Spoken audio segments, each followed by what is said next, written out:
This is officially the second day here in Boracay, here at Backpackers Hotel. Early in the morning, umattend ako ng worship service dito sa Boracay.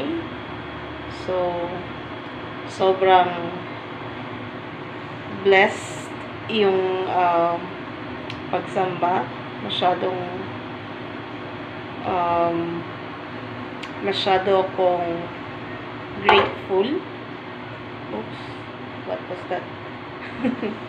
Ayan, si Afam nandun po sa labas.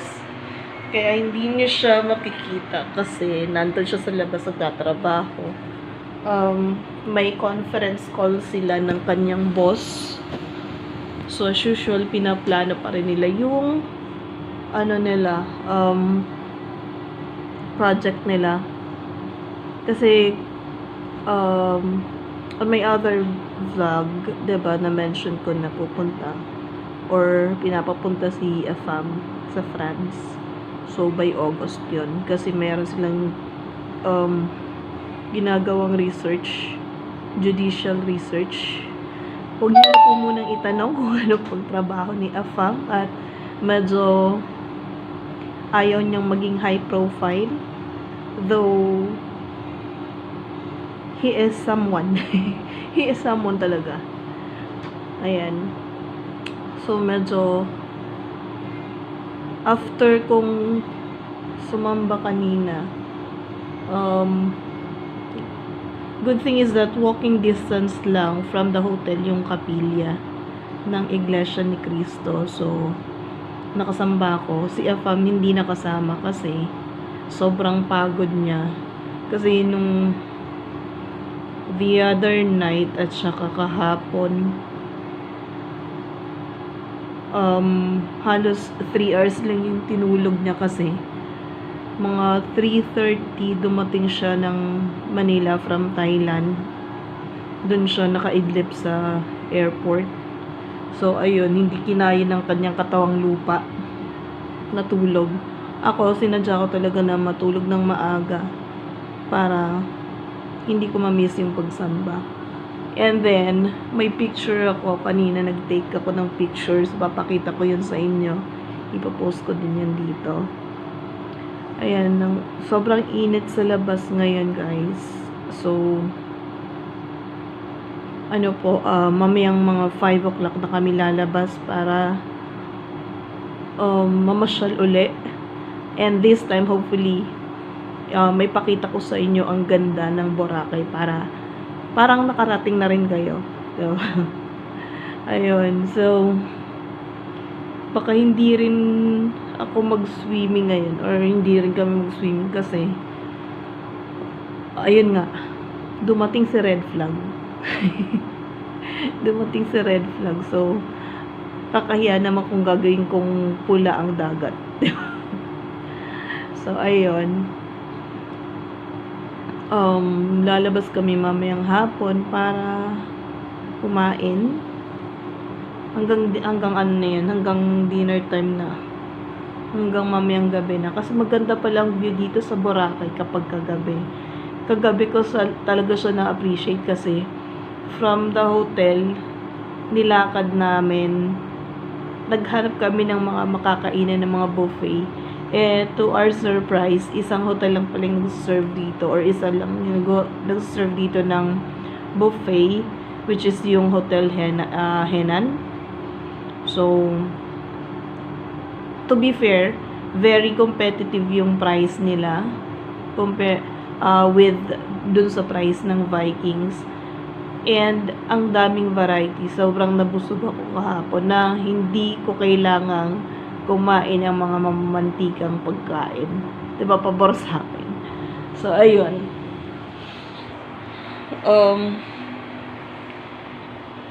Hopefully, capture ko lahat. Sayang nga lang kasi hindi ako makaka-join ng island hopping. Kasi useless lang din kung mag-join ako, maiinggit lang ako kasi hindi naman ako pwedeng magbabad sa tubig since ayun na nga, may red flag. So, ayun. Kaya, dito na muna at hanggang tanaw na lang muna ang dagat. Who knows? Ma-enjoy ko din siya. At who knows? Baka makapaligo na ako bukas.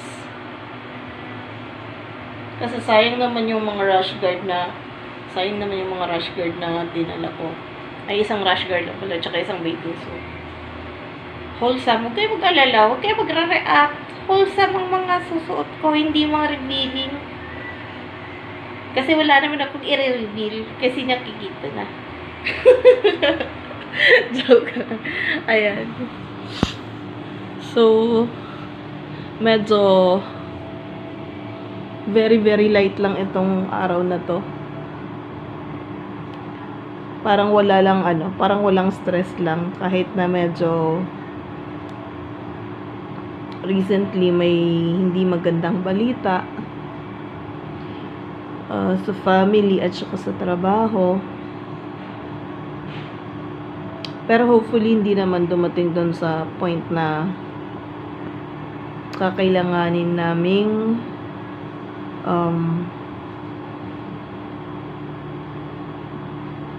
magpahinga ng mahabang panahon bago magkatrabaho uli. Sana wag naman ganon. Hopefully. Ayan, kamusta naman ang inyong Sunday, mga My Nationers? Sana nag-enjoy kayo at sana na-enjoy ninyo ang araw na to. So, Sunday nga daw is a family day. So, kalimutan ang problema, magsaya, mag-enjoy. Pero wag natin kakalimutan din ang magpasalamat sa nasa taas. Okay, so i-update ko na lang po kayo sa ating mga happenings mamaya. Papakita ko din sa inyo yung the rest of the videos natin. So, enjoy po tayo and have a great day. Mamaya po ulit babalikan ko kayo, okay?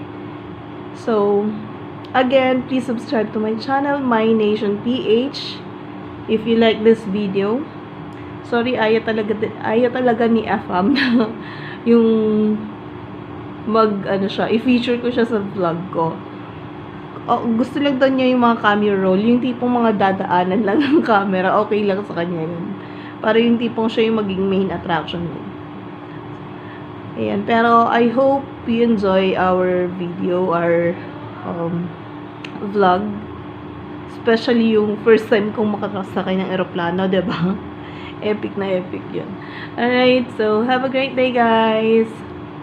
Thank you for subscribing. Bye.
Hi guys! Good afternoon.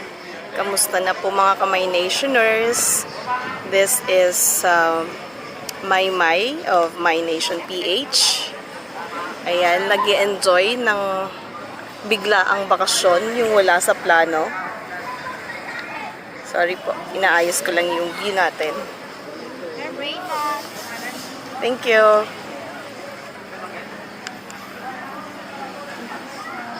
Oops. Ayan, let's see.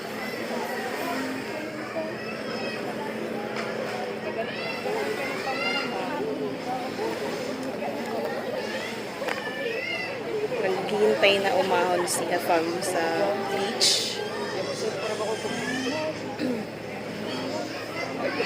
Ayan. Ayan na po siya. You want me to take a picture of you? Ayan, sige po, babalikan ko na lang kayo guys. Okay. Ayan na po si Afam. Naka-green, naka-avocado green ng trunks. Oops, si Kuya dumaan. Sa ganda ng beach sa Thailand, hindi siya naligo doon, hindi siya nag-swimming kasi wala doon naliligo. Maybe natatakot yung mga tao doon sa sa novel coronavirus. That's why nobody were on the beach or at the beach nung nandun siya sa Thailand. Ayan po, may mga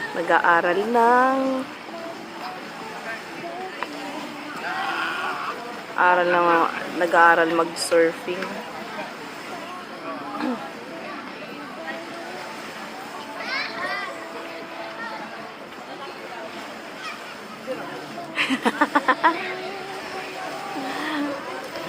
So, sobrang tangkad ni Afam. Ayan, nakikita siya kahit na lagpas tao na. Lagpas sa akin. Bakto ang ilang dagat, Pilipas. Ya, taga-derira. Mitra.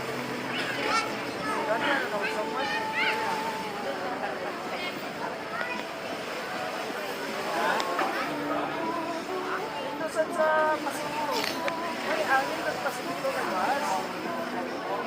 Wala nang instructor ng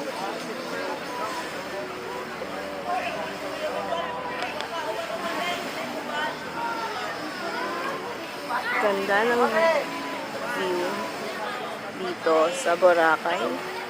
dari ay happy. Yeah. Nakailan happy na po dito. Nakailan happy na po dari that.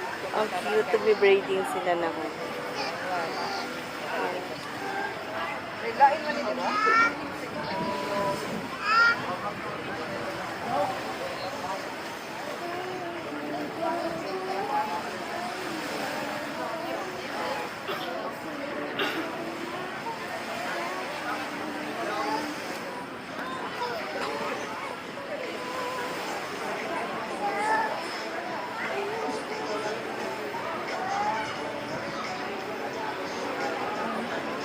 Hay nako. Yung mga mahilig sa mga sexy. Ayan o, eto o. Nagtatalbugan yung mga puwet ng mga foreigners. Nagmumukha akong timang dito. Nagmumukha akong ignorante. Sorry guys.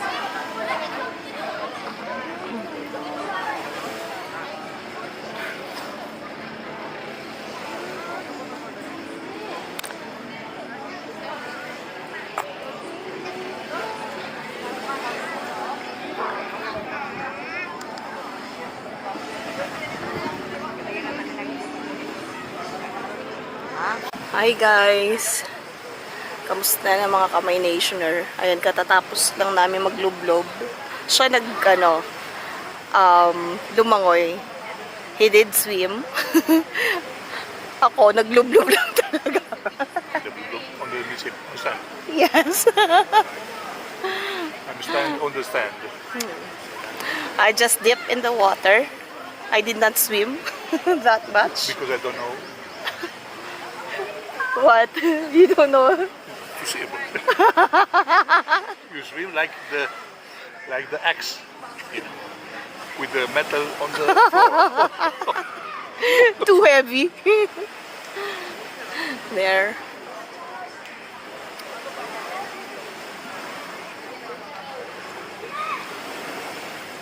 Good luck na lang sa akin. Pero naglagay naman ako ng sunblock. Kaya feeling ko okay lang din.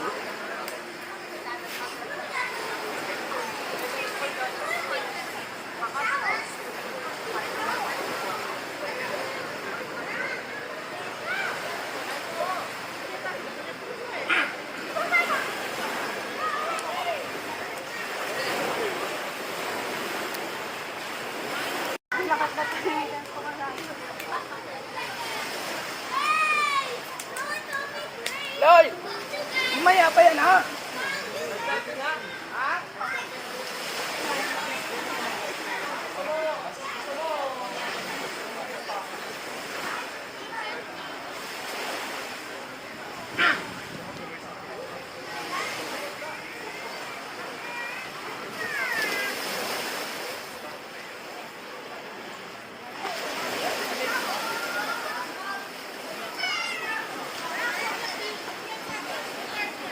You sleepy?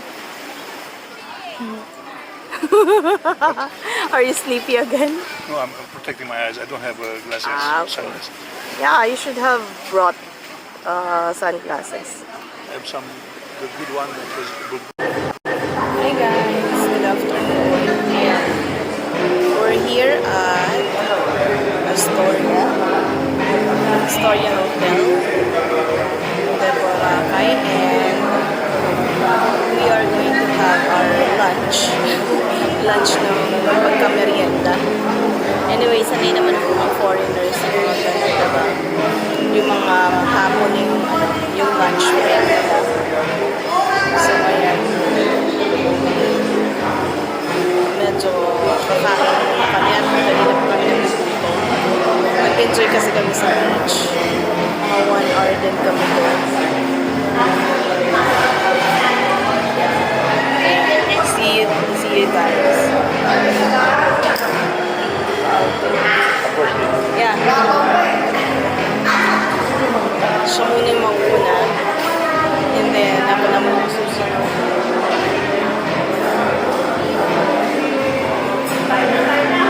Ayan, nawala na yung eyebrow ko. First time ko humarap sa camera na walang eyebrow. Na walang kilay.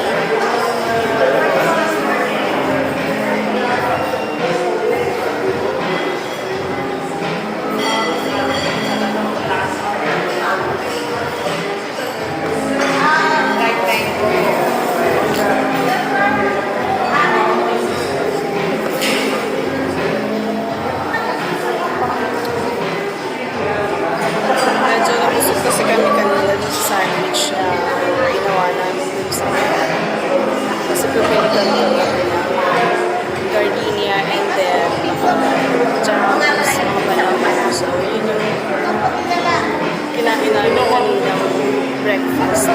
Breakfast namin.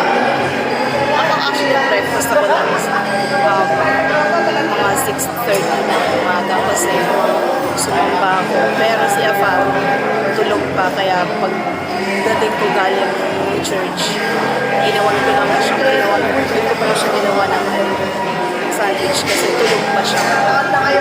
Pasok ko sa room niya.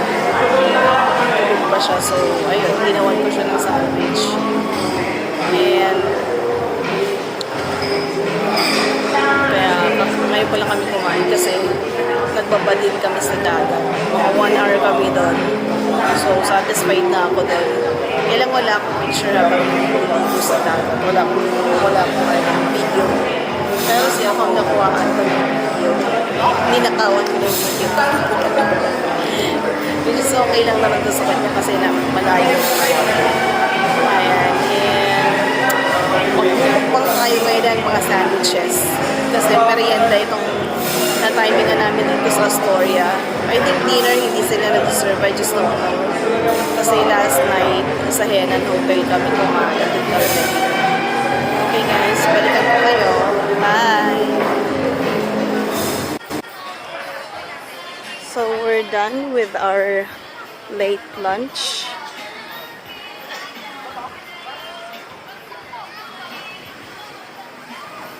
And now we're going to that famous rock formation there, mini rock formation in Boracay.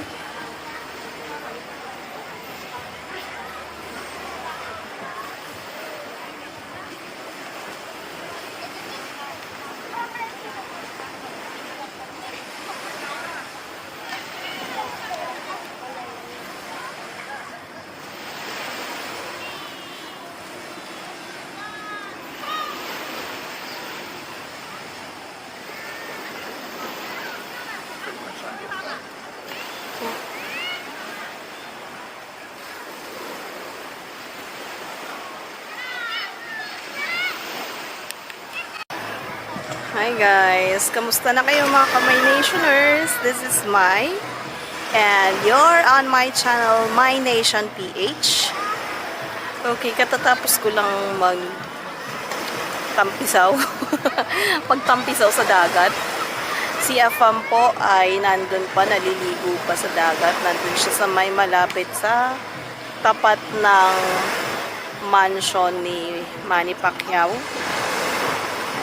Kasi naglakad-lakad kami papunta dito sa exclusive beach na medyo secluded na area kasi masyadong overcrowded na kanina dun sa may station 1. Yan, wala lang, gusto ko lang i-share sa inyo yung view. Ayan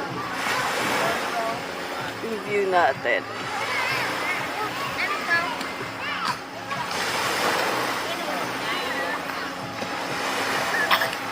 Ayan po ang view natin. Si Afam nandun pa din. Medyo nagsuswimming. Nagpapakasenti. Andun pa rin siya. Teka lang. Medyo malabi yung paningin ko. Kaya kailangan magsok na salamin. Ayun.